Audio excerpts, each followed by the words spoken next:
네 아빠 또 술 마셨냐? 네가 좀 알아서 하라고. 끊어. 시아버님이 피투성이로 중환자실에 실려 가신 그 밤 출장 갔다는 남편은 10번째 전화에서 그렇게 소리를 지르며 끊어버렸어요. 다음 날 아침 헝클어진 머리로 나타난 남편은 갑자기 무릎을 꿇고 오열하기 시작했습니다. 야, 아빠가 왜 의식불명이야? 아빠가 왜? 그런데 저는 직감할 수 있었어요. 이 남자는 지금 슬퍼서 우는 게 아니라 무언가에 쫓기고 있다는 것을요. 지금부터 한 여자의 차갑고 집요한 추적이 시작됩니다. 오늘의 사연 지금 시작합니다. 사연이 시작하기 전 좋아요와 구독을 눌러주세요. 오늘 하루 행운과 행복이 가득하도록 기원해 드릴게요. 제 이름은 이수진, 올해로 34살입니다. 사람들 사이에 섞여 있어도 누구 하나 쉽게 기억하지 못하는 얼굴, 그게 저였습니다. 어릴 적부터 저는 늘 교실 뒤편 창가 자리에 앉아 운동장을 바라보는 아이였습니다. 공부를 잘하지도 못하지도 않았고 친구가 많지도 적지도 않았습니다. 아버지는 제가 12살 때 공사장에서 사고로 돌아가셨고 어머니는 식당 일을 다니며 저를 홀로 키우셨습니다. 어머니는 입버릇처럼 말씀하셨습니다. 수진아, 없는 사람일수록 괜히 나서면 정 맞는 법이여. 그저 쥐 죽은 듯이 조용하게 남들 눈에 안 띄고 폐 안 끼치고 사는 게 최고여. 알겠지? 저는 그 말을 가슴에 새기고 살았습니다. 대학을 나와 보험사에 들어갔고 사고 현장을 돌며 남의 불행을 숫자로 환산하는 일을 10년 가까이 했습니다. 피투성이가 된 차량 잔해 앞에서도 저는 울지 않았고 유족의 거짓말 앞에서도 표정을 바꾸지 않았습니다. 감정을 드러내는 법을 모르는 사람, 그게 저였습니다. 남편 박재현을 처음 만난 건 31살 회사 동료의 소개 자리에서였습니다. 강남의 한 일식집, 그는 약속 시간보다 20분이나 늦게 들어왔습니다. 아이고, 미안합니다. 아니 글쎄 거래처 사장님이 내 바짓가랑이를 붙잡고 안 놔주질 뭡니까? 허허, 나 원참.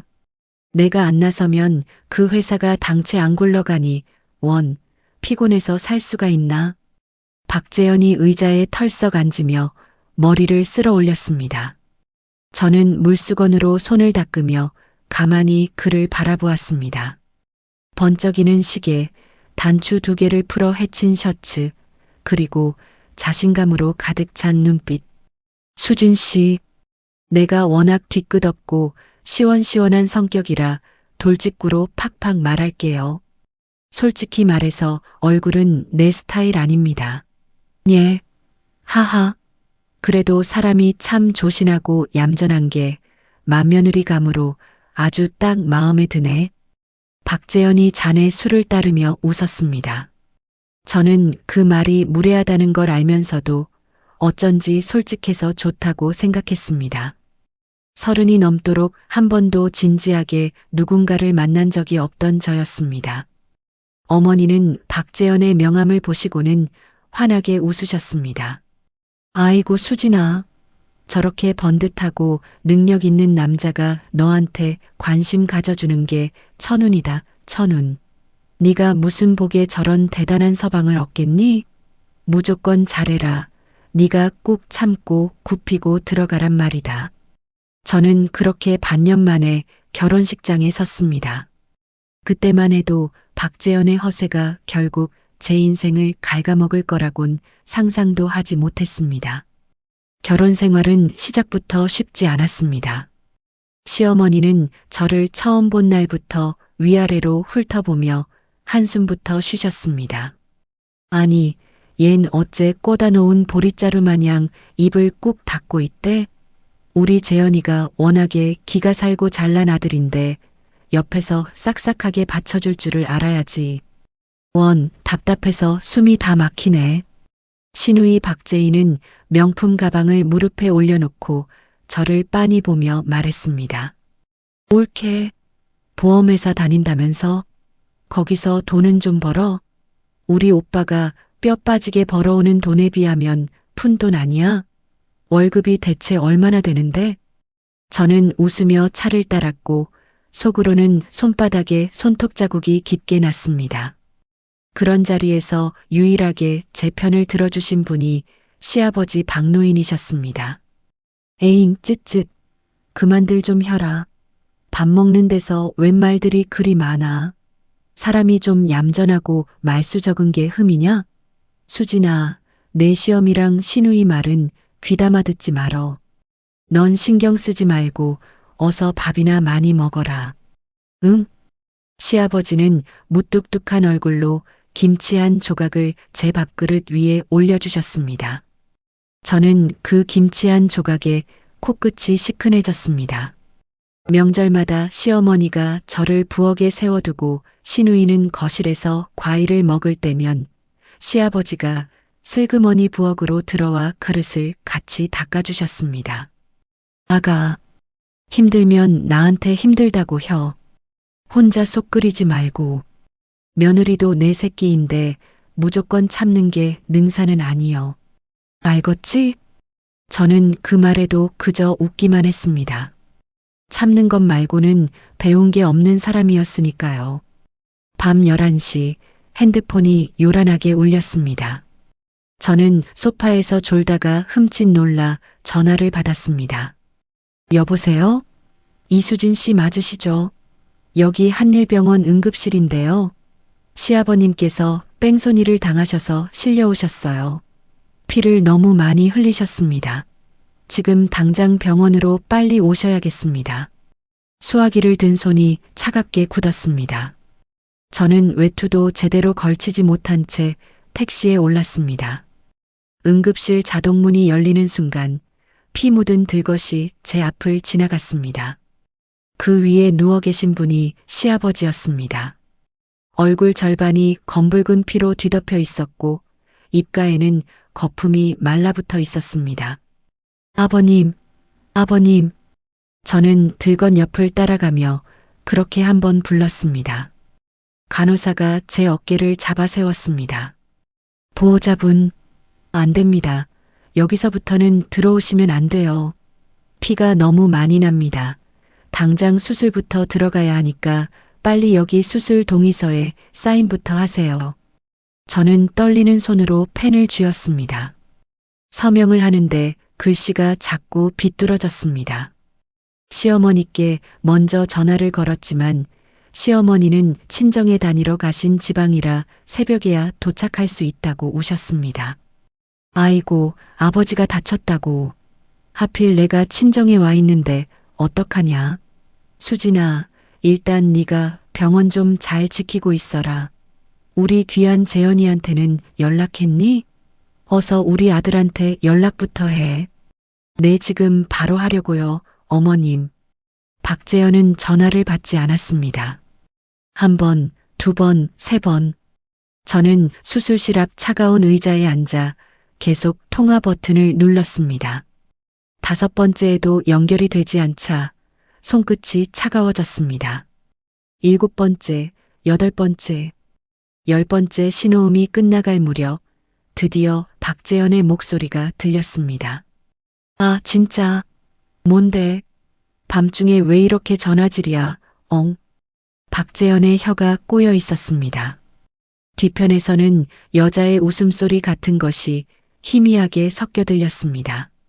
여보, 빨리 와야 해. 지금 아버님이.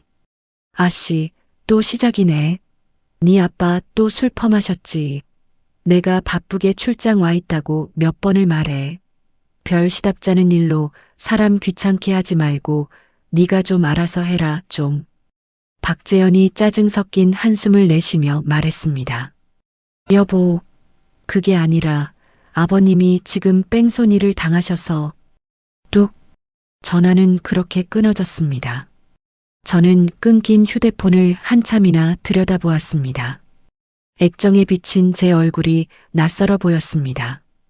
복도 끝 수술실 위에 빨간 불빛이 깜빡이는 동안 저는 단 한 방울의 눈물도 흘리지 않았습니다. 다만 가슴 한구석에 작고 단단한 무언가가 천천히 자리를 잡는 것을 느꼈습니다.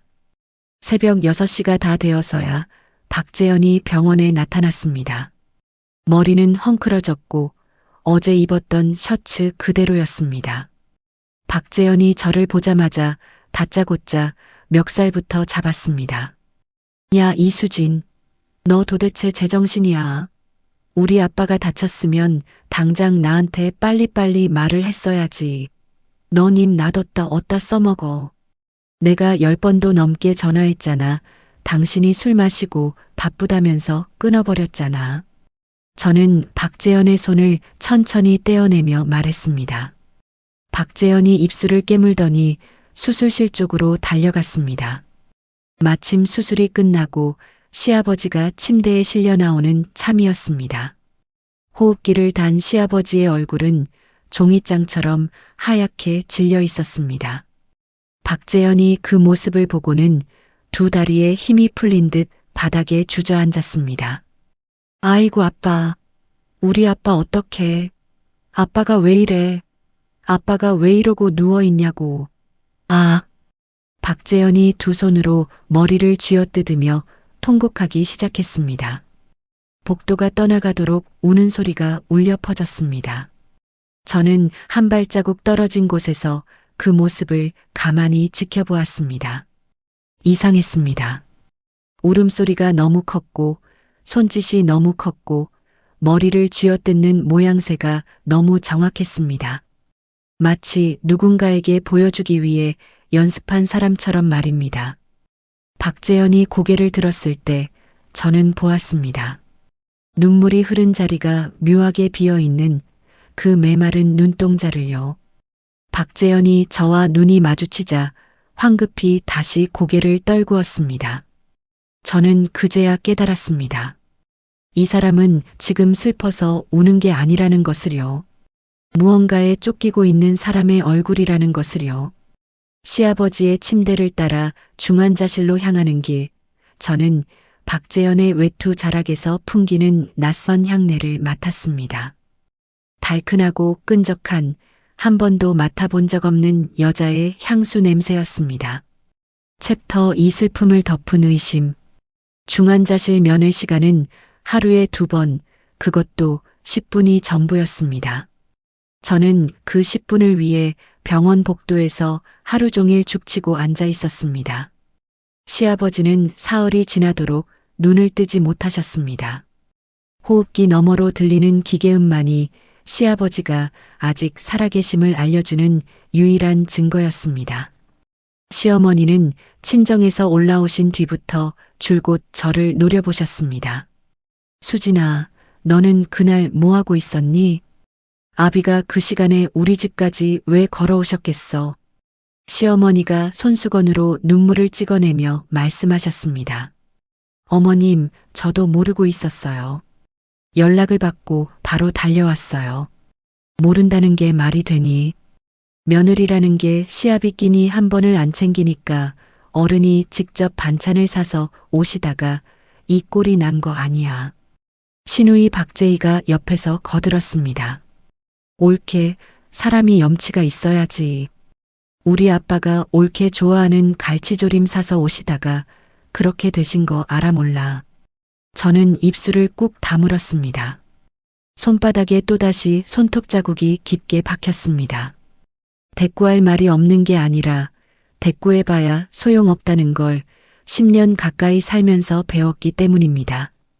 박재현은 그날 이후 줄곧 병원에서 지내겠다고 했습니다. 보호자 침상에 누워 시아버지의 손을 잡고 있는 모습은 누가 봐도 효자였습니다. 간호사들도 박재현을 보며 한마디씩 했습니다. 아드님이 정말 효자시네요. 회사도 안 나가시고 이렇게 곁을 지키시고. 저는 그 말을 들을 때마다 속으로 헛웃음을 삼켰습니다. 박재현은 시아버지 곁에 있는 게 아니라 그저 어딘가에서 안 보이는 게 두려운 사람처럼 굴었습니다. 밤이 되면 박재현은 자주 병실 밖으로 나갔습니다. 담배 한 대만 피우고 올게. 박재현이 코트를 챙겨 들고 나갈 때마다 저는 시계를 보았습니다. 짧게는 20분, 길게는 1시간이 넘도록 돌아오지 않았습니다. 사흘째 되던 밤, 저는 박재현을 따라 슬그머니 일어났습니다. 복도 끝 비상계단으로 향하는 박재현의 등을 멀리서 지켜보았습니다. 박재현이 핸드폰을 귀에 댄 채 낮은 목소리로 누군가와 통화를 하고 있었습니다. 야, 지금 그게 중요해. 일단 차는 손 봤어. 알았으니까 좀 닥치고 있어. 누가 듣잖아. 저는 벽에 등을 붙이고 숨을 죽였습니다. 박재현의 목소리가 점점 거칠어졌습니다. 내가 알아서 한다니까. 너만 입 닥치면 돼. 우리 아빠는 신경 쓰지 마. 깨어나도 기억 못해. 순간 등줄기에 소름이 돋았습니다. 저는 복도 모퉁이에서 천천히 걸음을 옮겨 병실로 돌아왔습니다. 시아버지의 호흡기가 일정한 박자로 오르내리고 있었습니다. 아버님, 들으셨어요? 저 사람 지금 무슨 말을 하는지 들으셨어요? 저는 시아버지의 거친 손등을 쓰다듬으며 속삭였습니다. 시아버지의 눈꺼풀이 미세하게 떨리는 것 같았지만 그뿐이었습니다. 다음 날 아침 박재현이 샤워를 하러 간 사이 저는 옷장 앞에 섰습니다. 박재현이 사고가 난 날 입었던 외투가 옷걸이에 걸려 있었습니다. 저는 외투를 코끝에 가져다 댔습니다. 사흘이 지났는데도 그 달큰한 여자 향수 냄새가 여전히 짙게 배어 있었습니다. 주머니 안쪽에 손을 넣자 구겨진 영수증 한 장이 잡혔습니다. 펼쳐서 확인하는 순간 가슴이 쿵 내려앉았습니다. 사고 당일 밤 10시 42분, 결제 장소는 시가에서 차로 10분 거리의 모텔이었습니다. 박재현은 그날 분명 부산으로 출장을 간다고 했습니다. 저는 영수증을 다시 곱게 접어 외투 주머니에 넣어두었습니다. 손이 떨리지 않는 게 오히려 이상했습니다. 보험사에서 사고 조사를 하던 시절, 저는 거짓말을 하는 사람의 손을 가장 먼저 보았습니다. 거짓말을 하는 사람은 손이 떨리지만 거짓말을 잡아낸 사람의 손은 차갑게 가라앉았습니다. 지금 제 손이 그랬습니다. 욕실에서 박재현이 콧노래를 흥얼거리는 소리가 들렸습니다. 저는 그 소리를 들으며 천천히 외투의 단추를 다시 채웠습니다. 오후가 되자 경찰서에서 연락이 왔습니다. 사고를 담당한 형사가 잠깐 와달라고 했습니다. 경찰서 책상 앞에 앉은 강 형사는 머리를 극적이며 난감한 표정을 지었습니다.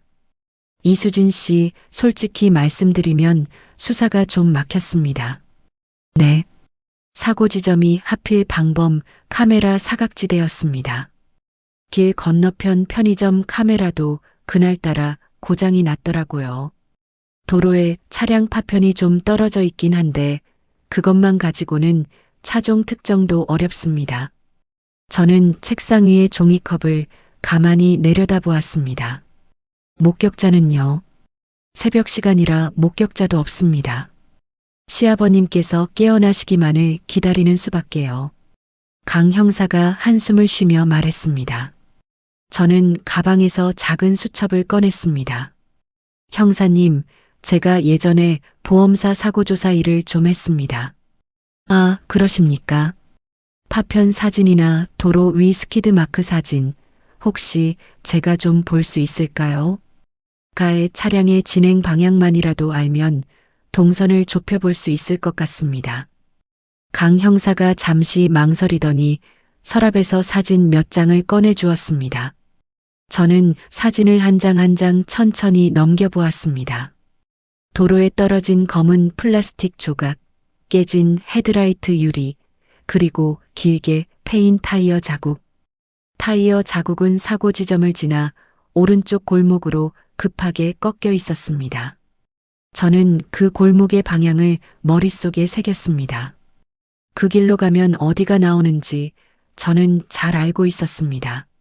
시가에서 가까운 박재현이 자주 묵었다는 그 모텔이 있는 동네였습니다. 병원으로 돌아오는 길 저는 사고 현장에 잠시 차를 세웠습니다. 가로등이 듬성듬성 서 있는 한적한 골목길이었습니다. 시아버지가 쓰러져 있었다는 자리에는 누군가 갖다 놓은 시든 국화 한 송이가 떨어져 있었습니다.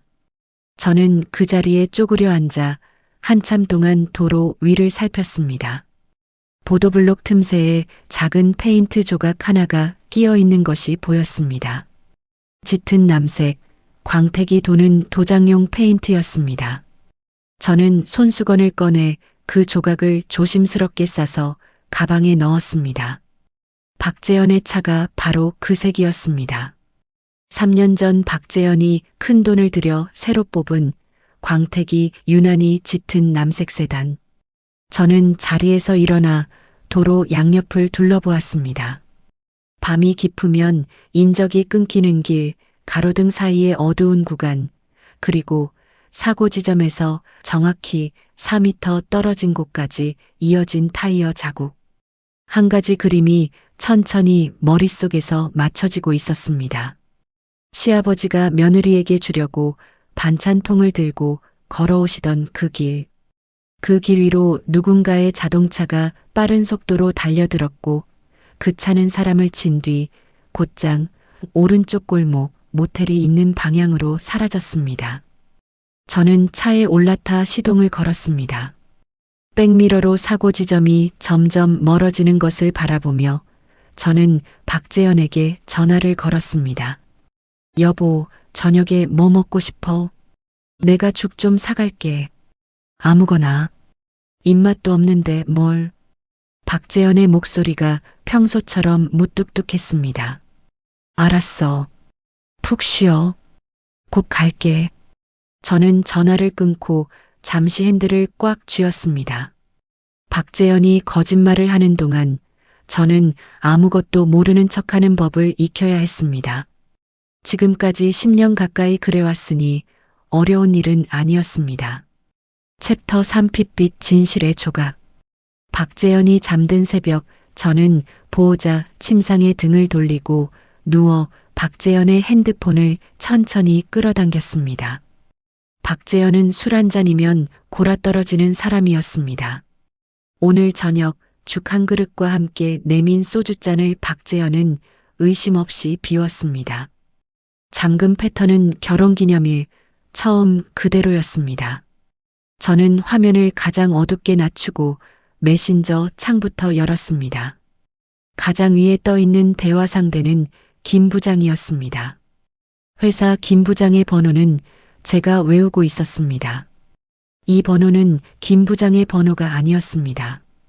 대화창을 누르자 가슴이 한 박자 늦게 뛰기 시작했습니다. 자기야, 나 무서워. 진짜 괜찮은 거 맞아. 닥치라고 했지. 핸드폰 다 지워. 사진도 다 지워. 내가 운전했다고 신고할까봐 그러는 거지. 진짜 너무한다, 진짜. 유라야. 너 한 번만 더 그딴 소리 하면 나도 가만 안 있어. 저는 화면을 위로 천천히 밀어 올렸습니다. 대화는 1년이 넘게 이어져 있었습니다. 호텔 객실 사진, 같이 마신 술잔 사진, 박재현의 어깨에 머리를 기댄 여자의 얼굴, 짙은 화장에 입꼬리를 끌어올린 채 웃고 있는 그 여자가 오유라였습니다. 저는 박재현의 핸드폰 카메라 셔터 소리를 무음으로 바꾸고 대화창을 한 장 한 장 사진으로 찍어 제 핸드폰으로 전송했습니다. 전송이 끝나자 즉시 박재현의 핸드폰에 남은 전송 기록을 지웠습니다. 손가락 끝이 차가웠지만 떨리지는 않았습니다. 다음 날 저는 시어머니께 거짓말을 했습니다. 어머님, 저 아버님 드릴 미음 좀 끓이게 잠깐 집에 다녀올게요. 빨리 와라. 재현이 혼자 두지 말고. 시어머니가 손을 휘저으며 짜증 섞인 목소리로 말씀하셨습니다. 저는 병원을 나와 오유라가 자주 간다는 가게의 주소를 입력했습니다. 어제 새벽 오유라의 인스타그램 게시물 속 술잔 뒤로 흐릿하게 비친 간판을 확대해 알아낸 곳이었습니다. 강남의 좁은 골목 안쪽 간판도 작은 와인바였습니다. 저는 머리를 질끈 묶고 모자를 깊게 눌러 쓴 채 가게 안으로 들어갔습니다. 화요일 낮에 가게는 한산했고 구석 자리에 오유라가 앉아 있었습니다. 사진보다 얼굴이 작고 어깨가 좁은 여자였습니다. 손톱 끝에 박힌 작은 큐빅이 조명에 반짝였습니다. 오유라는 맞은편에 앉은 친구로 보이는 여자에게 한참 무어라 떠들고 있었습니다. 저는 두 사람 뒤편 자리에 등을 돌리고 앉아 메뉴판을 펼쳤습니다. 오유라의 목소리가 가까이서 들렸습니다. 언니, 진짜 나 며칠 동안 잠을 못 잤어. 왜? 무슨 일 있었어? 말도 마. 저번 주에 진짜 큰일 날 뻔했다니까. 오유라가 와인 잔을 한 모금 들이켜는 소리가 났습니다. 드라이브를 갔는데 내가 좀 마셨거든. 근데 오빠가 운전대 잡아보라고 하잖아. 평소에도 자기 차 한번 몰아보고 싶다고 노래를 불렀던 거니까. 미쳤어 너. 음주운전을 왜 해? 아니 진짜 한 잔밖에 안 마셨다니까. 근데 가다가 오유라의 목소리가 갑자기 작아졌습니다. 저는 메뉴판 뒤에서 숨을 죽였습니다. 가다가 뭐가 쿵 하더라고. 진짜 쿵. 근데 오빠가 멈추지 말라고 소리를 지르는 거야. 그냥 가. 그래서 그냥 갔지. 멈추면 끝장이라고 막 화내니까 무서워서. 백미러로 봤는데 사람 같았어, 언니. 오유라가 자기 입을 손으로 막는 소리가 났습니다. 미친년아. 신고를 해야지. 하면 우리 둘 다 끝나는 거잖아. 오빠가 알아서 한대. 차도 다 손봐놨대. 저는 메뉴판을 펼친 채로 들고 있던 펜이 떨어지는 줄도 모르고 가만히 앉아 있었습니다. 귓속이 윙윙 울렸습니다. 시아버지의 호흡기 소리가 머릿속에서 함께 울렸습니다. 저는 자리에서 천천히 일어나 가게를 나왔습니다. 골목 끝에 다다랐을 때 저는 벽을 짚고 잠시 숨을 골랐습니다. 구역질이 올라왔지만 토할 것은 한 줌도 없었습니다. 며칠을 굶다시피 했으니까요. 그날 저녁 저는 박재현 앞에서 밥상을 차렸습니다. 시어머니께서 잠시 집에 들어가신 사이 병실에는 우리 둘뿐이었습니다. 저는 죽그릇을 박재현 앞에 밀어놓고 맞은편에 앉았습니다. 여보, 차는 어떻게 됐어? 박재현이 숟가락을 들다 말고 저를 쳐다봤습니다. 갑자기 차는 왜? 아버님 이렇게 누워 계신데 출퇴근이라도 해야 할 거 아니야. 회사도 언제까지 비울 거야. 아, 그거. 출장 갔다가 고속도로에서 엔진이 맛이 가서 거기 공업사에 맡겨놨어. 어디? 가서 내가 찾아올까? 당신 회사 출근하려면 차 있어야지. 됐어. 지방이라 멀어. 그냥 내가 알아서 할 거니까 신경 꺼. 박재현이 숟가락을 거칠게 내려놓았습니다. 여보, 신용카드 명세서에 그 공업사 결제 내역이 떴던데. 저는 미리 출력해둔 명세서를 식탁 위로 슬쩍 밀었습니다. 박재현의 눈동자가 흔들렸습니다. 넌 그런 걸 왜 들여다봐? 우리 부부 카드잖아. 이수진, 너 요즘 좀 이상한 거 알아? 사람이 좀 누워있다고 신경이 곤두서서 그러는 것 같은데 적당히 해. 박재현이 손가락으로 명세서를 톡톡 두드렸습니다. 저는 박재현의 눈을 똑바로 마주보며 웃었습니다. 미안. 내가 요즘 잠을 못 자서 그래. 여보가 알아서 한다니까 믿을게. 박재현이 어이없다는 듯 코웃음을 치고는 다시 숟가락을 들었습니다. 저는 그 명세서 속 공업사의 주소를 이미 머릿속에 새겨두었습니다. 경기도 외곽, 인적이 드문 마을에 있는 작은 공업사였습니다. 다음 날 저는 시어머니께 친정어머니가 편찮으시다는 핑계를 대고 새벽부터 차를 몰았습니다. 2시간을 달려 도착한 공업사는 간판도 색이 다 바랜 허름한 곳이었습니다. 저는 차에서 내리지 않고 길 건너편 골목에 차를 세웠습니다. 가방에서 망원 렌즈를 꺼내 카메라에 끼웠습니다. 보험사 시절 쓰던 낡은 카메라였습니다. 공업사 셔터가 반쯤 올라간 사이로 짙은 남색 차의 뒷부분이 보였습니다. 저는 셔터를 눌러 사진을 찍었습니다. 잠시 후 작업복을 입은 남자가 차 앞쪽으로 걸어 나왔습니다. 그 남자가 비켜선 순간 차의 앞 범퍼가 드러났습니다. 오른쪽 헤드라이트는 통째로 뜯겨나가 있었고 보닛은 가운데가 움푹 들어가 있었습니다. 운전석 쪽 팬더에는 거뭇한 핏자국 같은 얼룩이 그대로 말라붙어 있었습니다. 저는 카메라 셔터를 연속으로 눌렀습니다. 파손된 부위, 번호판, 차대 번호가 보이는 각도까지. 그 차는 분명 박재현의 차였습니다. 저는 카메라를 가방에 넣고 천천히 차를 돌렸습니다. 운전석에 앉아 핸들에 이마를 잠시 갖다 댔습니다. 시아버지께서 그날 밤 며느리 좋아하는 갈치조림 한 통을 손에 들고 걸어오시던 그 어두운 길, 그 길로 자기 자식 명의의 차가 달려들었다는 사실을 시아버지는 아셨을까요? 조수석에 앉아있던 자기 아들이 부딪힌 사람을 두고 그냥 가자고 소리쳤다는 사실을 아셨다면 시아버지의 그 거친 손은 어떻게 떨렸을까요? 저는 핸들에서 이마를 떼고 룸미러를 보았습니다. 거울 속에 저는 울고 있지 않았습니다. 다만 눈동자 안쪽이 천천히 굳어가고 있었습니다. 서울로 돌아오는 고속도로 위 저는 한마디도 입 밖으로 내지 않았습니다. 다만 마음속으로 한 가지를 정했습니다. 이 일은 경찰에 맡기지 않을 것입니다. 적어도 아직은요.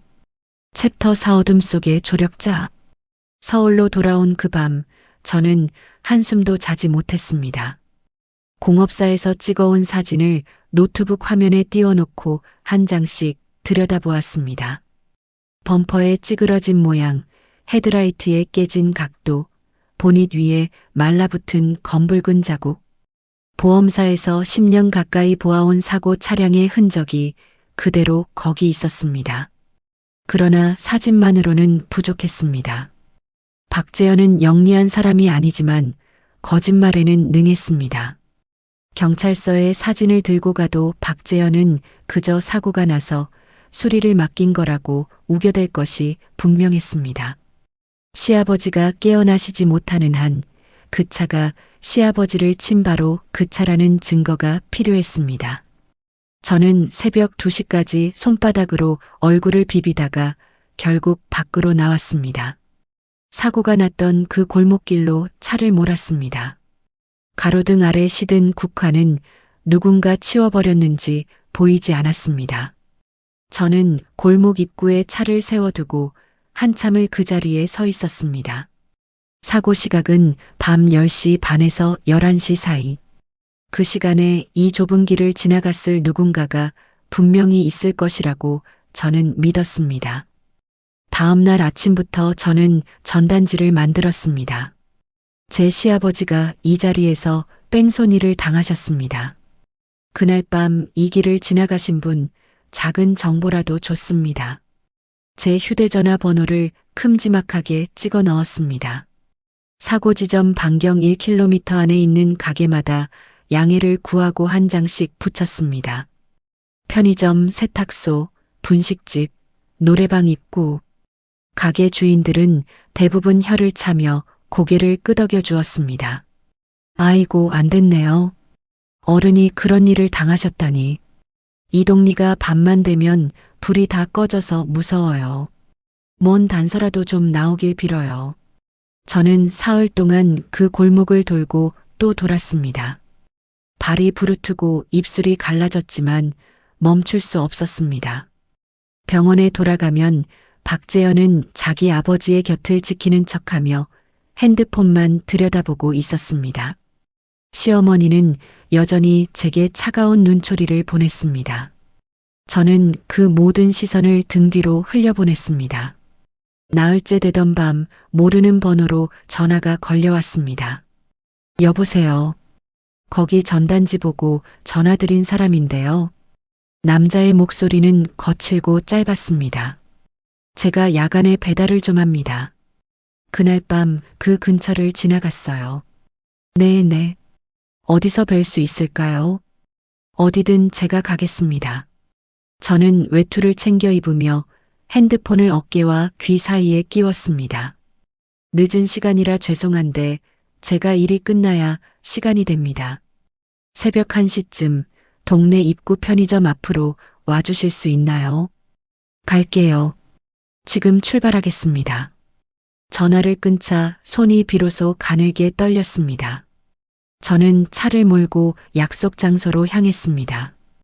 편의점 앞 플라스틱 의자에 앉아 캔커피를 들이켜고 있는 남자가 멀리서 보였습니다. 30대 초반쯤 되어 보이는 마른 체구의 남자였습니다. 배달 가방을 옆에 두고 헬멧을 무릎 위에 올려놓은 채였습니다. 저는 가까이 다가가 조심스럽게 입을 열었습니다. 전화 주신 분이세요? 네네. 김민호라고 합니다. 앉으세요. 남자가 옆 의자를 손으로 가리켰습니다. 저는 그 옆에 앉아 두 손을 무릎 위에 모았습니다. 그날 밤 일을 좀 여쭤보고 싶어서요. 뉴스 같은데 안 나와서 저도 좀 망설였습니다. 그냥 동네 사고인가 보다 하고 지나갔는데 며칠 뒤에 전단지를 보니까 마음에 걸려서요. 죄송합니다. 일찍 연락 못 드려서. 아니에요. 정말 감사합니다. 김민호가 헬멧 안주머니에서 작은 메모리 카드를 꺼내 들었습니다. 제 오토바이에도 블랙박스가 달려 있거든요. 그날 그 골목을 지나갔는데 차 한 대가 미친 듯이 튀어나와서 저를 칠 뻔했습니다. 너무 놀라서 제가 한 손으로 헬멧을 받쳤는데 그때 카메라가 그쪽을 향했던 것 같아요. 보여주실 수 있을까요? 김민호가 노트북을 가방에서 꺼내 무릎 위에 펼쳤습니다. 편의점 앞 가로등 불빛 아래에서 작은 화면이 켜졌습니다. 영상이 재생되었습니다. 어두운 골목 안쪽에서 한 대의 차가 비틀거리며 튀어나오는 장면이 있었습니다. 짙은색 세단 앞부분이 움푹 들어가 있었습니다. 차가 골목 모퉁이를 돌 때 헤드라이트 하나는 깨져서 불이 들어오지 않았습니다. 저는 화면에 얼굴을 가까이 가져갔습니다. 차가 김민호의 오토바이를 비껴가며 빠르게 도로로 진입하는 순간 운전석 창문 너머로 한 여자의 옆얼굴이 잠깐 비쳤습니다. 긴 머리에 굵게 말아올린 머리 모양, 짙은 화장. 그리고 그 옆 조수석에 한 남자가 머리를 감싸 쥐고 있는 실루엣이 또렷이 잡혀 있었습니다. 저는 화면을 멈추라고 했습니다. 김민호가 일시정지 버튼을 눌렀습니다. 여기 번호판 좀 확대해 주실 수 있나요? 화질이 좋지는 않은데 뒷자리는 좀 보일 겁니다. 김민호가 영상을 한 프레임씩 넘기다가 한 장면에서 멈췄습니다. 차가 골목을 빠져나가 도로로 들어서며 잠시 멈춘 순간 후미등 옆 번호판이 화면에 들어와 있었습니다. 뒷자리 4개의 숫자가 흐리지만 또렷이 보였습니다. 3827. 저는 그 숫자를 본 순간 가슴이 한 차례 내려앉았습니다. 박재현의 차 번호 뒷자리 그대로였습니다. 이수진 씨 괜찮으세요? 안색이. 김민호가 걱정스러운 목소리로 저를 살폈습니다. 저는 한 손으로 입을 가린 채 고개를 끄덕였습니다. 민호 씨, 이 영상 사본을 제가 받을 수 있을까요? 원본은 꼭 가지고 계셔야 합니다. 절대 누구한테도 보여주지 마시고요. 그러죠. 근데 이거 경찰서에 바로 안 가져가시고요. 가져갈 겁니다. 다만 제가 정리해서 한 번에 들고 가야 해요. 도와주세요. 김민호가 잠시 저를 빤히 보더니 천천히 고개를 끄덕였습니다. 무슨 사정이 있는 모양이네요. 제가 더는 안 묻겠습니다. 필요하시면 언제든 연락 주세요. 저도 그 어른이 빨리 깨어나시길 빌고 있겠습니다. 김민호가 저에게 메모리 카드를 통째로 건네주었습니다. 저는 두 손으로 그것을 받아들었습니다. 손바닥 위에 작은 플라스틱 조각이 무겁게 느껴졌습니다. 집으로 돌아오는 길, 저는 뺨 위로 흐르는 물기를 손등으로 닦았습니다. 울고 있다는 사실을 깨달은 것은 차 신호 앞에 멈춰 섰을 때였습니다. 지난 몇 주 동안 한 번도 흐르지 않던 눈물이 모르는 남자의 작은 친절 앞에서 그렇게 흘렀습니다. 저는 잠시 갓길에 차를 세우고 운전대 위에 이마를 묻었습니다. 아버님, 이제 거의 다 왔어요. 조금만 더 기다려주세요. 저는 작게 중얼거렸습니다. 집에 도착하자마자 저는 새 클라우드 계정을 만들었습니다.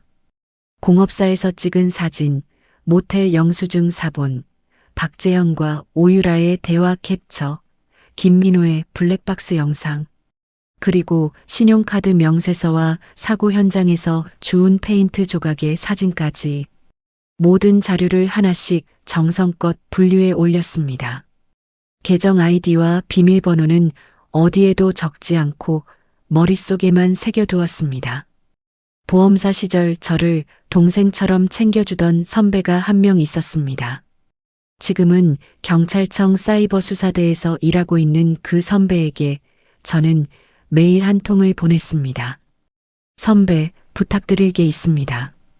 시간이 되시면 답장 주세요. 만나서 말씀드리고 싶어요. 메일을 보내고 나서야 저는 새벽 4시가 다 되었다는 것을 알았습니다. 다음 날 아침 저는 평소처럼 옷을 갈아입고 병원으로 향했습니다. 박재현은 보호자 침상에서 입을 벌리고 잠들어 있었습니다. 저는 박재현 옆에 앉아 시아버지의 거친 손을 잡았습니다. 아버님, 좋은 아침이에요. 오늘은 미음이 좀 따끈해요. 저는 평소와 똑같은 목소리로, 평소와 똑같은 동작으로 시아버지의 손을 매만졌습니다. 박재현이 개슴칠에 눈을 뜨고 저를 쳐다보다가 다시 모로 돌아 누웠습니다. 저는 그 모습을 옆눈으로 보며 입꼬리 안쪽을 천천히 깨물었습니다. 조금만 더 참으면 됩니다. 모든 그물은 한꺼번에 던져야 한꺼번에 걸려드는 법이니까요. 챕터 5 침묵의 결실. 엿새가 지난 아침 중환자실 담당 간호사가 저를 급하게 불렀습니다. 보호자분, 빨리 와보세요. 어르신께서 손가락을 움직이세요. 저는 보온병을 든 채로 복도를 뛰었습니다. 유리문 너머 침상 위 시아버지의 오른손 검지가 천천히 까딱이고 있었습니다. 한 번, 두 번, 그리고 또 한 번. 저는 비닐 가운을 거칠게 챙겨 입고 침상 옆에 무릎을 꿇었습니다. 아버님, 저예요. 수진이에요. 제 소리 들리세요? 시아버지의 눈꺼풀이 미세하게 떨렸습니다. 거친 손가락이 제 손등 위로 살짝 닿았습니다. 저는 그 손을 두 손으로 감싸쥐었습니다. 아버님, 너무 늦지 않게 와주셔서 고맙습니다. 정말 고맙습니다. 저는 그 말을 몇 번이고 되뇌었습니다. 당직 의사가 들어와 시아버지의 눈에 작은 불빛을 비추며 동공을 살폈습니다. 의식이 돌아오시는 초기 단계로 보입니다. 아직 말씀은 어려우시고 어떤 후유증이 남을지는 좀 더 지켜봐야 합니다. 의사가 차트를 덮으며 말했습니다. 저는 고개를 끄덕였습니다. 시아버지의 눈동자가 흐릿하게 저를 향했습니다. 무어라 말씀하시려는 듯 입술이 들썩였지만 소리는 나오지 않았습니다. 저는 그 입가에 귀를 가져다 댔습니다. 아버님, 천천히 하세요. 시아버지의 눈가에서 가는 물기가 한 줄 흘러내렸습니다. 저는 손수건을 꺼내 그 자리를 가만히 닦아드렸습니다. 박재현이 병원에 도착한 것은 1시간이 지나서였습니다. 복도 끝에서 들리는 박재현의 발소리가 평소보다 빨랐습니다. 숨을 헐떡이며 중환자실 앞에 도착한 박재현의 얼굴은 핏기가 가셔 있었습니다. 아빠가 깨어났다고.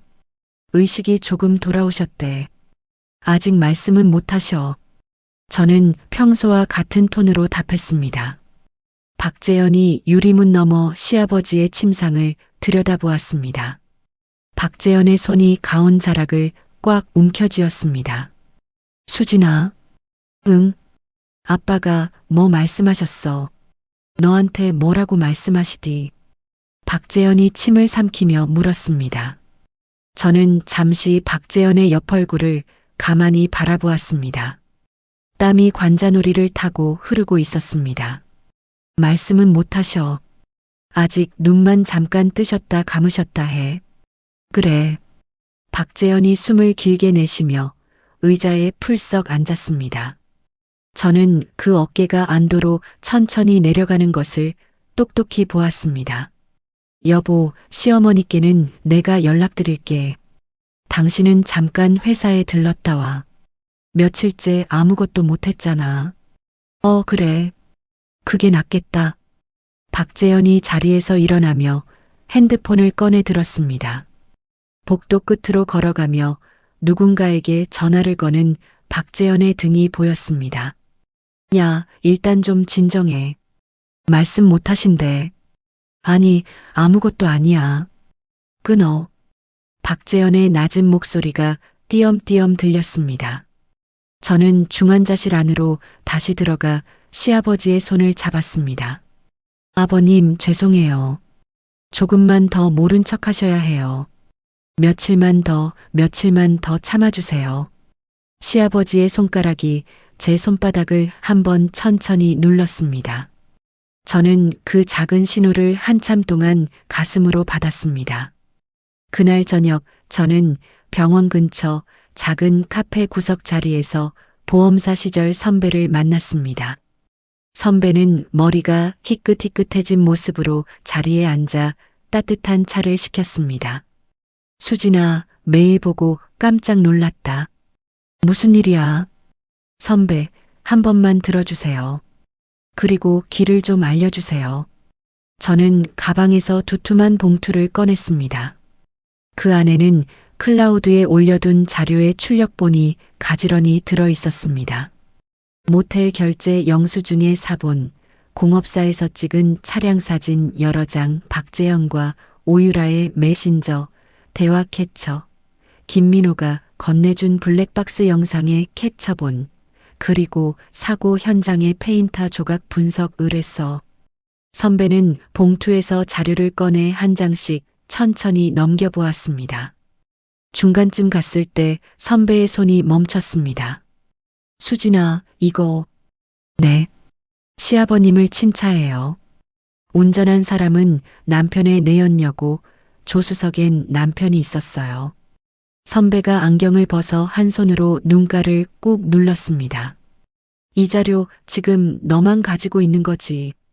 클라우드에 사본을 올려놨고 메모리카드 원본은 제보해 주신 분이 가지고 계세요. 잘했다. 정말 잘했어. 근데 수진아, 너 혼자 들고 있으면 안 돼. 남편 쪽이 눈치채면 너부터 위험해진다. 선배가 자료를 봉투에 다시 정리해 넣었습니다. 내가 사이버 수사대 후배 한 명을 붙여줄게. 정식 절차로 받아 처리하라고 할 거야. 너는 지금처럼만 행동해. 아무것도 모르는 척, 평소처럼. 네, 그렇게 할게요. 한 가지만 약속해. 절대 혼자 그 사람들이랑 부딪히지 마. 알았지? 네. 선배가 차를 한 모금 마시고는 저를 한참 바라봤습니다. 수진아, 너 옛날하고 많이 달라졌다. 그래요. 눈이 살아있어. 예전에는 그렇게 가만히 앉아만 있더니. 저는 옅게 웃었습니다. 웃는다는 게 이렇게 어색한 일인 줄 오랜만에 알았습니다. 밤 10시 저는 시아버지의 손을 한 번 더 쥐어드리고 병실을 나섰습니다. 복도 자판기 앞에 시어머니가 서 계셨습니다. 종이컵을 들고 있는 손이 한참을 가만히 멈춰 있었습니다. 어머님, 따끈한 거 드시고 들어가세요. 수진아. 네. 아비가 너 손을 잡더라. 시어머니의 목소리가 갈라져 있었습니다. 네. 내가 손 잡으니까 천천히 풀더라고. 근데 네가 들어가니까 꽉 쥐더라. 내가 그걸 봤다. 시어머니가 종이컵을 두 손으로 감싸 쥐었습니다. 내가 너한테. 저는 시어머니의 얼굴을 가만히 바라보았습니다. 한 번도 본 적 없는 흔들리는 노인의 얼굴이 거기 있었습니다. 어머님, 지금은 아무 말씀도 안 하셔도 돼요. 들어가서 좀 주무세요. 수진아. 네. 미안하다. 시어머니가 그 한마디를 떨어뜨리고는 종이컵을 든 채 복도 끝으로 천천히 걸어가셨습니다. 저는 그 등을 한참 동안 바라보았습니다. 가슴 한구석이 묘하게 비어가는 것 같기도 하고 어떤 자리가 새로 생기는 것 같기도 했습니다. 그러나 그뿐이었습니다. 저는 시어머니의 사과 한마디로 지난 10년을 덮어버릴 만큼 어리석은 사람이 아니었습니다. 다만 한 가지는 분명해졌습니다. 이 집안에서 진실이 드러나는 날 가장 무너질 사람은 박재현이 아니라 저 노인이 될 것이라는 사실이요. 집으로 돌아오는 길 박재현에게서 문자가 왔습니다. 오늘 회사에 일이 좀 늦게 끝날 것 같아. 너 먼저 자. 저는 답장을 보냈습니다. 응. 운전 조심해. 화면을 끄고 핸들을 잡은 손에 가만히 힘을 주었습니다. 오유라가 또 박재현을 어딘가로 불러낸 모양이었습니다. 저는 백미러 속의 제 얼굴을 잠시 들여다보았습니다. 거울 안에 저는 더 이상 결혼사진 속 그 여자가 아니었습니다. 얼굴은 야위었고 입가에는 평생 들어본 적 없는 단단한 선이 들어서 있었습니다. 저는 가속 페달을 천천히 밟았습니다. 박재현과 오유라가 어디에서 무엇을 하든 그 시간들은 모두 그들의 마지막 자유를 갉아먹는 시간이 될 뿐이었습니다. 저는 그 사실을 알고 있었고 그들은 모르고 있었습니다. 그 차이 하나가 지난 몇 주 동안 제가 잃지 않으려고 그토록 애쓴 단 하나의 것이었습니다. 챕터 6 무너지는 밤. 박재현의 의심이 시작된 것은 그 다음 주 월요일 저녁이었습니다. 시어머니께서 잠시 집에 들어가신 사이 박재현이 보호자 침상 아래에서 무언가를 꺼냈습니다. 제가 잠시 화장실에 다녀온 사이 가방을 뒤진 모양이었습니다. 병실 문을 열고 들어선 순간 박재현이 제 가방을 바닥에 내동댕이 쳤습니다. 이게 다 뭐야? 박재현의 손에 종이 한 장이 구겨져 있었습니다.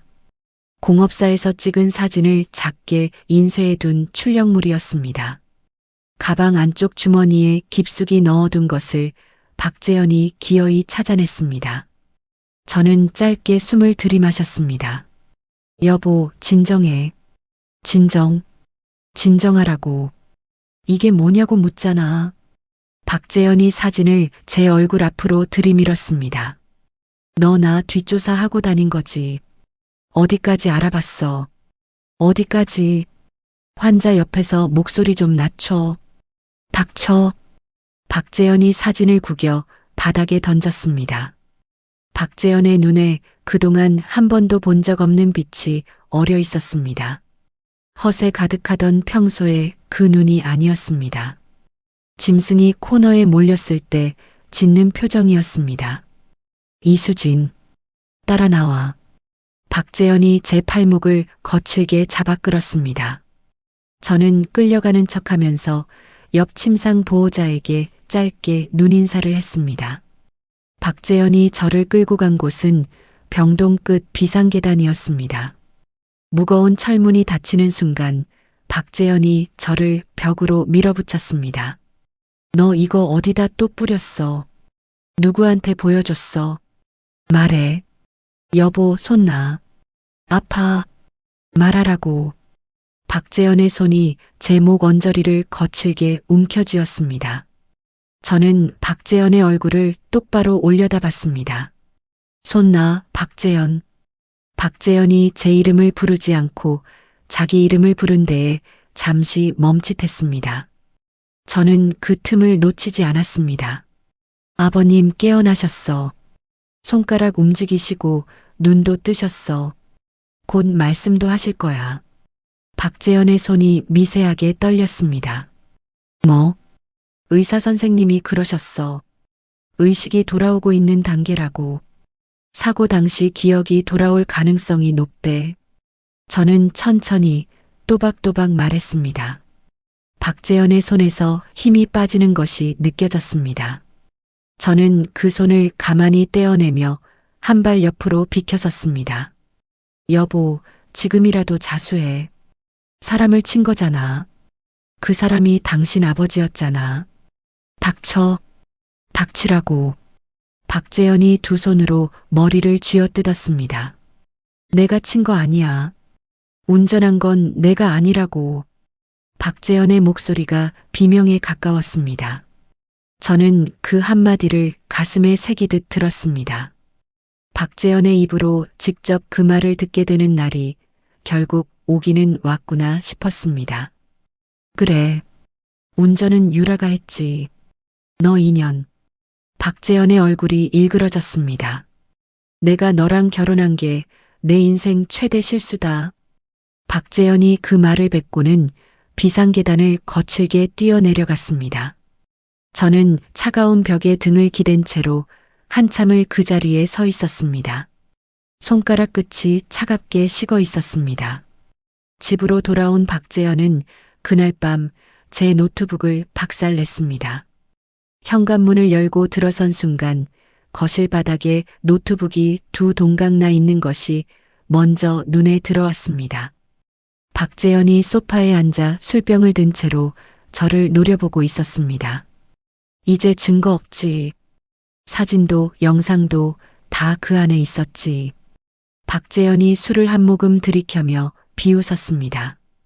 저는 부서진 노트북을 가만히 내려다보았습니다. 여보, 너는 끝났어. 정말로. 이수진, 너 자꾸 그런 식으로 나오면 나도 가만 안 있어. 우리 부부야. 부부는 한 몸이라고. 네가 떠들면 너도 같이 죽어. 부부. 저는 그 단어를 입안에서 한번 굴려본 뒤 박재현 앞에 마주 앉았습니다. 너랑 나는 한 번도 부부였던 적이 없어, 재현아. 너는 나를 한 번도 그렇게 본 적이 없잖아. 닥쳐. 네가 시아버님을 친 그 차 안에서 너는 사람을 친 줄 알면서도 그냥 가자고 했지. 그 사람이 내 아버지였어. 너 그거 알고 잠은 와. 박재현이 술잔을 거칠게 식탁 위에 내려놓았습니다. 내가 그분이 거기 계실 줄 어떻게 알았겠어. 그 시간에 그 길에 왜 나오셨는데. 박재현이 두 손으로 얼굴을 가렸습니다. 어깨가 가늘게 흔들렸습니다. 저는 그 모습을 한참 동안 바라보았습니다. 울고 있는 것 같았지만 저는 더 이상 그 눈물을 믿지 않았습니다. 네가 좋아하는 갈치조림 사러 가셨다더라. 며느리 갖다 주신다고. 박재현의 어깨가 한 차례 더 흔들렸습니다. 저는 자리에서 일어났습니다. 내일도 병원 갈 거지. 같이 가자. 너 진짜 미쳤구나. 미친 건 너야. 저는 안방으로 들어가 문을 잠갔습니다. 화장대 거울 앞에 앉아 한참을 가만히 있었습니다. 오유라에게서 문자가 한 통 와 있었습니다. 언니, 우리 한 번만 만나서 얘기해요. 오빠랑 저는 정리할 거예요. 언니가 원하시는 만큼 드릴게요. 진짜로요. 저는 답장하지 않았습니다. 대신 화면을 캡처해 클라우드의 새 폴더에 따로 저장해 두었습니다. 새벽 5시 병원에서 전화가 걸려왔습니다. 보호자분, 어르신 상태가 갑자기 안 좋아지셨습니다. 빨리 와주세요. 저는 외투를 챙겨 입으며 안방 문을 열었습니다. 소파에 술병을 안고 잠든 박재현을 흔들어 깨웠습니다. 여보, 아버님이 위독하시대. 박재현이 개슴츠레 눈을 뜨고는 한참 만에 일어났습니다. 병원으로 가는 차 안에서 박재현은 한마디도 하지 않았습니다. 중환자실 앞에는 시어머니와 시누이가 먼저 도착해 있었습니다. 시어머니의 얼굴은 종이장처럼 하얗게 질려 있었습니다.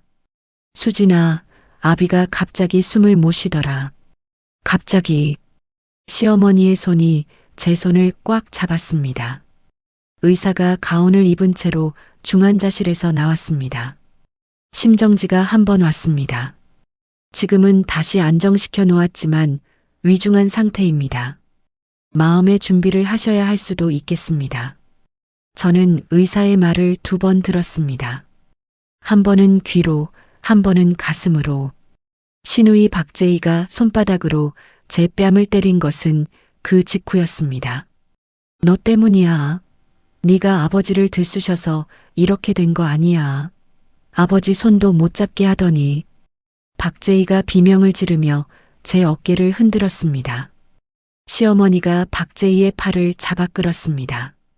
재희야, 그만해라. 그만. 시어머니의 목소리에 힘이 빠져 있었습니다.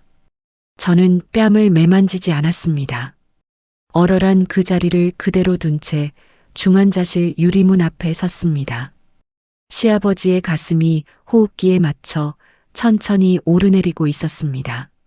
아버님, 조금만 더 견뎌주세요. 조금만 더요. 저는 유리문에 손바닥을 가만히 가져다 댔습니다. 박재현은 어디로 갔는지 보이지 않았습니다. 복도 끝 비상계단 쪽에서 익숙한 목소리가 새어나오고 있었습니다. 유라야, 이제 거의 다 끝났어. 노트북도 부쉈고 아빠도 곧 가실 것 같아. 입만 다물면 우린 살아. 박재현의 낮은 목소리가 복도 벽을 타고 흘러나왔습니다. 저는 그 자리에 서서 가만히 듣고 있었습니다. 가슴 안쪽 어딘가에서 작고 단단한 무언가가 마지막 자리에 딸각 끼워 맞춰지는 소리가 들렸습니다. 저는 핸드폰을 꺼내 익숙한 번호를 천천히 눌렀습니다. 선배, 이제 시작할게요. 챕터 7 덫에 걸린 짐승들. 시아버지께서 끝내 눈을 감으신 것은 그 새벽이 지나고 사흘이 더 흐른 뒤였습니다. 호흡기가 멈춘 자리에 긴 침묵이 내려앉았습니다.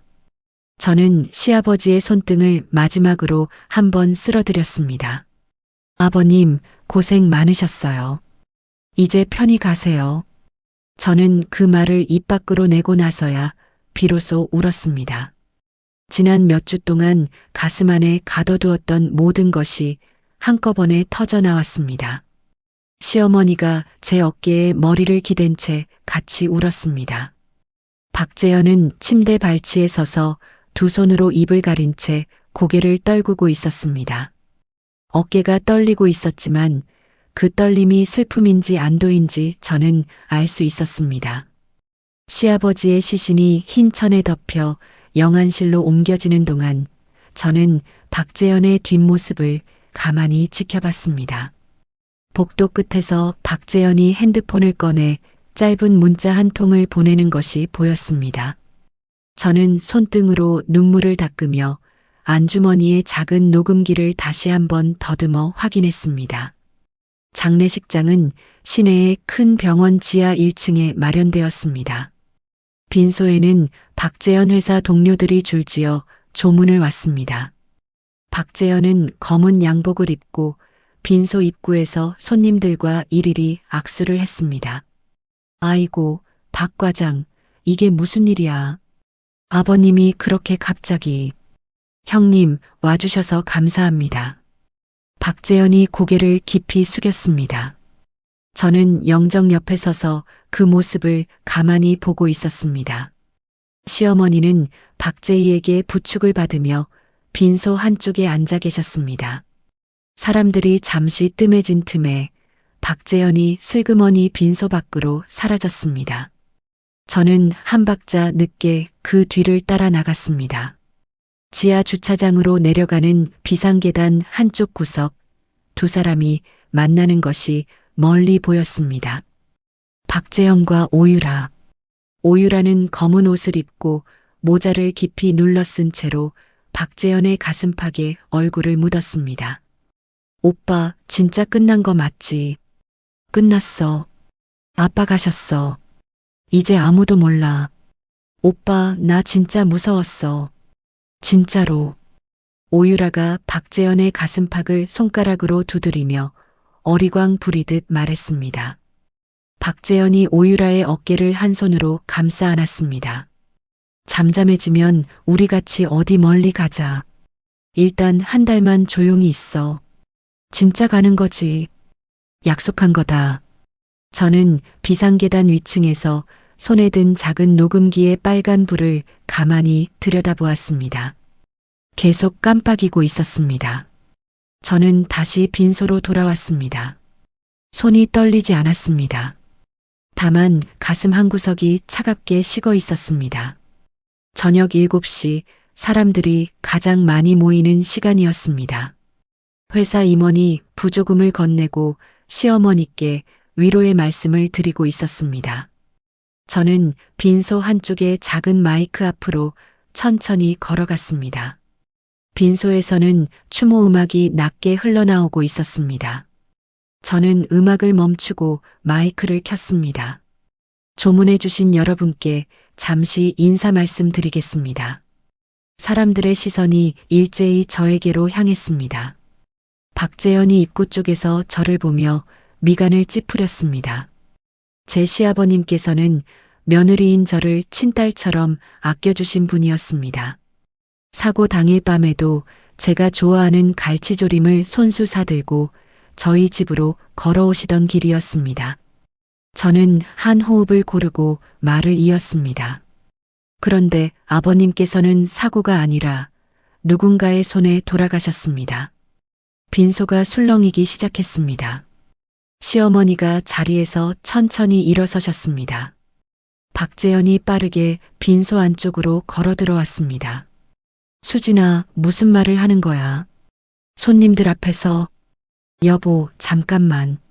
저는 박재현을 향해 그렇게 말하고는 안주머니에서 녹음기를 꺼냈습니다. 1시간 전 이 장례식장 비상계단에서 녹음된 대화입니다.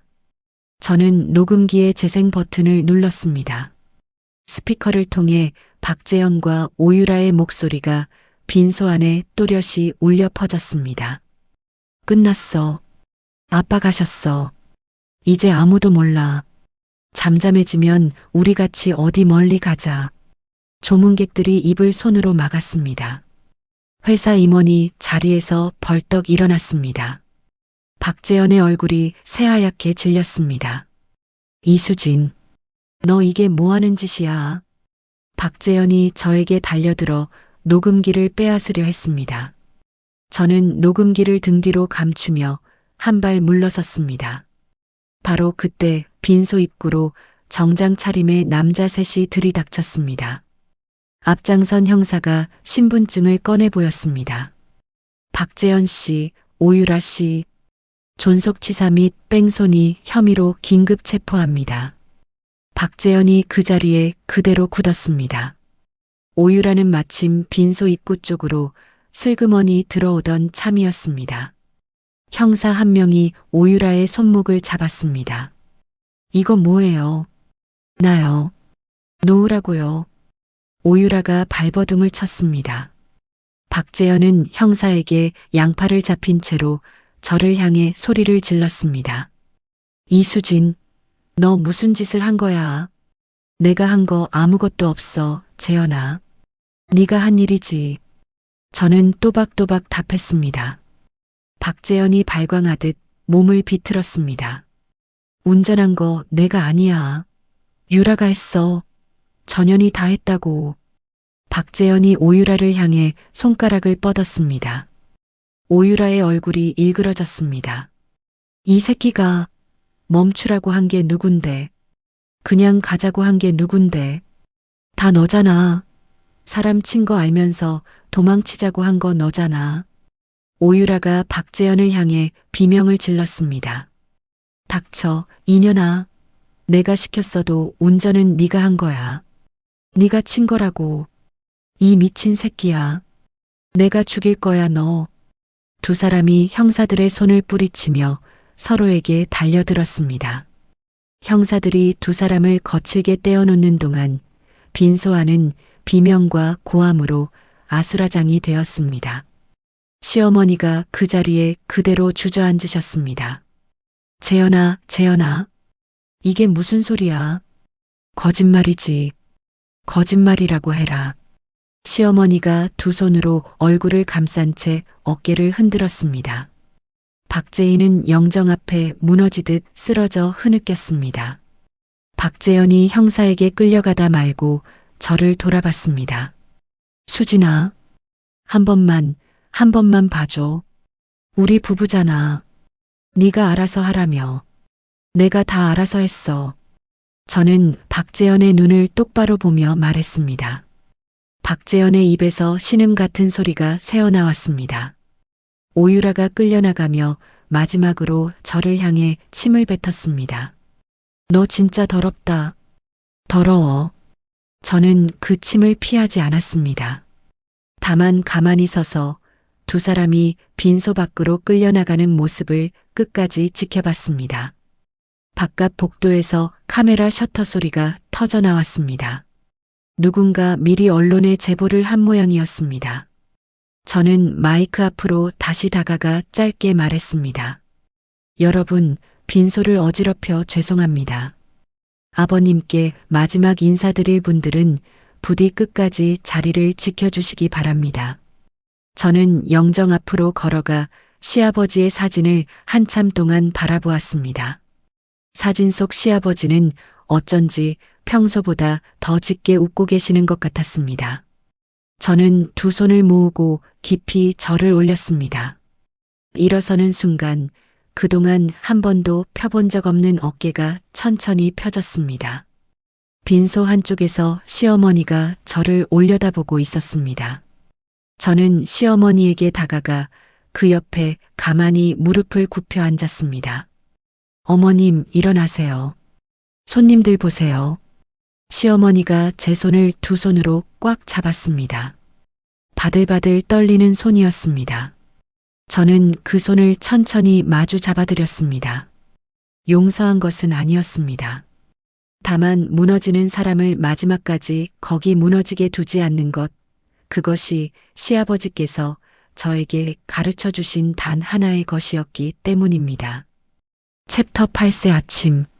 재판이 끝난 것은 그해 가을이었습니다. 법정 안에서 박재현과 오유라는 마지막까지 서로에게 책임을 떠넘겼습니다. 박재현은 자신은 조수석에 있었을 뿐이라고 했고, 오유라는 박재현이 멈추지 말라고 소리쳐 어쩔 수 없었다고 했습니다. 판사가 두 사람을 가만히 내려다보며 한참을 침묵하다가 입을 열었습니다. 피고인들은 사람을 친 사실을 알면서도 도주하였고 그 피해자가 피고인 박재현 씨의 친부였음에도 사망에 이르기까지 어떠한 책임 있는 행동도 하지 않았습니다. 판사의 목소리가 법정 안에 무겁게 내려앉았습니다. 박재현이 두 손을 모은 채 고개를 떨궜습니다. 오유라는 입술을 깨물며 천장만 바라봤습니다. 판사가 두 사람에게 각각 무거운 형을 선고했습니다. 방청석 뒤편에 앉아있던 시어머니가 짧게 신음을 내며 옆자리에 쓰러지듯 기댔습니다. 박재희가 그 어깨를 잡았지만 시어머니는 한참 동안 일어나지 못했습니다. 저는 방청석 맨 앞줄에 앉아 두 사람이 법정 연문으로 끌려나가는 모습을 끝까지 지켜봤습니다. 박재현이 마지막으로 저를 돌아봤습니다. 무언가 말하고 싶은 듯 입을 달싹였지만 결국 아무 말도 하지 못한 채 문 너머로 사라졌습니다. 저는 자리에서 천천히 일어났습니다. 지난 몇 달간 무릎 위에 얹어두었던 가방이 어쩐지 가벼웠습니다. 법정 밖 복도에서 시어머니께서 저를 부르셨습니다. 수진아. 시어머니의 머리에는 흰머리가 한층 더 짙어져 있었습니다. 얼굴은 두 뺨이 움푹 패여 다른 사람처럼 보였습니다. 네, 어머님. 내가 너한테 무슨 낯으로. 시어머니의 목소리가 갈라졌습니다. 내가 그동안 너한테 한 짓을 내가 다 안다. 내가 다 알면서도 모른 척했다. 우리 재현이가 너를 그렇게 함부로 대하는 걸 보면서도 나는 그게 사위 노릇이 원래 그런 줄 알았다. 어머님, 수진아, 우리 아비는 알았던 것 같다. 너한테 사람 노릇을 한 사람이 자기 하나밖에 없다는 걸. 시어머니의 손이 제 손등 위로 떨리며 올라왔습니다. 저는 그 손을 가만히 받았습니다. 어머님, 이제 그만 들어가세요. 몸 챙기셔야 해요. 수진아, 내가 너한테 한 가지만 부탁하자. 네. 너는 이제 우리 집 사람으로 살지 마라. 우리 가족하고는 다 끊고 살아라. 그래야 네가 산다. 시어머니가 그 말을 떨어뜨리고는 박재희의 부축을 받으며 천천히 복도 끝으로 걸어가셨습니다. 저는 그 등이 사라질 때까지 자리에 서 있었습니다. 끝내 한마디 대답도 하지 못했습니다. 다만 가슴 안쪽에 무겁게 얹혀있던 어떤 것이 그 순간 조용히 내려가 자리를 잡는 것을 느꼈습니다. 이혼 절차는 그로부터 한 달 뒤에 마무리되었습니다. 박재현은 구치소 안에서 도장을 찍었고 위자료와 재산분할 합의서에 군말 없이 서명했습니다. 시간은 박재현의 변호사 비용과 시아버지의 병원비 그리고 사고 피해자에 대한 배상 문제로 살던 집을 정리해야 했습니다. 시어머니는 시누이 박재희가 있는 작은 도시로 거처를 옮기셨다고 누군가 전해주었습니다. 저는 그 소식을 듣고도 어떤 감정도 들지 않았습니다. 다만 한 가지, 시아버지께서 살아생전 아끼시던 낡은 손목시계를 시어머니께서 인편으로 저에게 보내오셨을 때는 잠시 손이 멈췄습니다. 시계의 가죽줄에는 시아버지의 손때가 그대로 묻어 있었습니다. 저는 그 시계를 책상 위 작은 상자 안에 넣어두었습니다. 가끔 책상 앞에 앉을 때마다 그 상자를 열어 시계를 손바닥에 올려놓곤 했습니다. 겨울이 오기 전 저는 작은 사무실을 하나 얻었습니다. 서울 변두리의 오래된 건물 2층, 창문 하나가 큰 길 쪽으로 난 자리였습니다. 간판에는 단정하게 한 줄이 적혔습니다. 이수진 사고조사 사무소. 보험사 선배가 첫날 화분을 들고 찾아왔습니다. 수진아, 잘했다. 정말 잘했어. 선배 덕분이에요. 내 덕은 무슨. 너 혼자 다 한 거지. 선배가 창가에 화분을 내려놓으며 웃었습니다. 김민호 씨에게서도 짧은 문자가 한 통 왔습니다. 이수진 씨 사무소 차리셨다는 소식 들었어요. 잘 되시기려. 저도 늘 그 어른 생각하면서 안전하게 다니고 있습니다. 저는 답장을 보냈습니다. 민호 씨 덕분에 살았어요. 늘 고맙습니다. 배달 다니시다 다치지 마세요. 사무소를 차리고 한 달이 지났을 무렵 첫 의뢰가 들어왔습니다. 오토바이 사고를 당한 청년의 어머니가 보험사 보상이 부당하다며 저를 찾아왔습니다. 저는 그분의 손을 잡고 차근차근 설명을 드렸습니다. 어머님, 천천히 하셔도 됩니다. 제가 끝까지 같이 봐드릴게요. 그분이 제 손등을 두드리며 눈물을 닦으셨습니다. 고마워요, 정말. 사람을 그렇게 봐주는 분을 만나기가 얼마나 어려운지 몰라요. 저는 그 말에 가만히 웃었습니다. 한때 저 자신이 그런 말을 들어보고 싶어 평생을 참고 살았다는 사실이 그제야 새삼 떠올랐습니다. 봄이 다시 왔습니다. 저는 시아버지의 납골당에 갔습니다. 손에는 작은 보온병 하나를 들고 있었습니다. 보온병 안에는 갈치조림 한 토막이 따끈하게 들어 있었습니다. 시아버지가 그날 밤 손에 들고 걸어오시던 그 반찬이었습니다. 저는 납골당 작은 칸 앞에 보온병을 내려놓았습니다. 아버님, 저 왔어요. 유리 너머의 사진 속에서 시아버지가 무뚝뚝한 얼굴로 저를 보고 계셨습니다. 아버님, 저 이제 사무실 차렸어요. 사람들이 저를 찾아와요. 신기하죠? 저는 유리에 가만히 손바닥을 가져다 댔습니다. 아버님이 그때 그러셨잖아요. 참는 게 능사가 아니라고요. 그 말씀 제가 이제는 알아요. 바람이 한 차례 납골당의 작은 창을 흔들고 지나갔습니다. 저는 한참을 그 앞에 앉아 있었습니다. 울지는 않았습니다. 다만 가슴 안쪽 가장 깊은 자리, 평생 비어있던 한 자리가 그 시간 동안 조용히 따뜻해지는 것을 느꼈습니다. 납골당을 나서는 길, 오후의 햇빛이 길게 발치에 깔렸습니다. 저는 손목에 차고 있던 시아버지의 낡은 시계를 한번 들여다본 뒤 천천히 걸음을 옮겼습니다. 다음 의뢰인과의 약속이 오후 3시였습니다. 저는 가방끈을 어깨에 다시 고쳐 매고 한 걸음씩 단단하게 길을 내려갔습니다.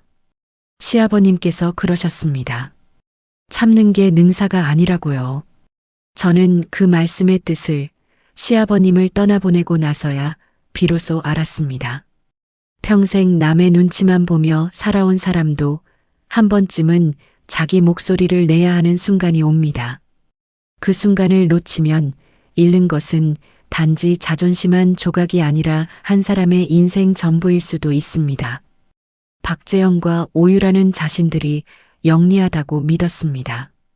거짓말 한 번이면 모두 덮을 수 있다고, 사람 하나 짓밟아도 아무 일 없이 살아갈 수 있다고 믿었습니다. 그러나 거짓은 시간이 흐를수록 더 큰 거짓을 부르고 결국 그 무게에 스스로 무너지기 마련입니다. 누군가를 짓밟고 얻은 자리에는 결코 평안이 깃들지 않습니다. 저는 오늘도 작은 사무소 창가에 앉아 시아버님의 낡은 시계를 손목에 차고 길을 나섭니다. 참기만 하던 사람도 단단해질 수 있고 흐릿하던 사람도 자기 색을 가질 수 있습니다. 부디 지금 누군가의 말에 짓눌려 계신 분이 있다면 자신을 너무 오래 가두지 마시길 바랍니다. 진실은 느려도 반드시 제자리를 찾아옵니다. 이야기를 끝까지 들어주신 분이 계시다면 잘 들었다고 댓글 하나만 남겨주세요. 감사합니다.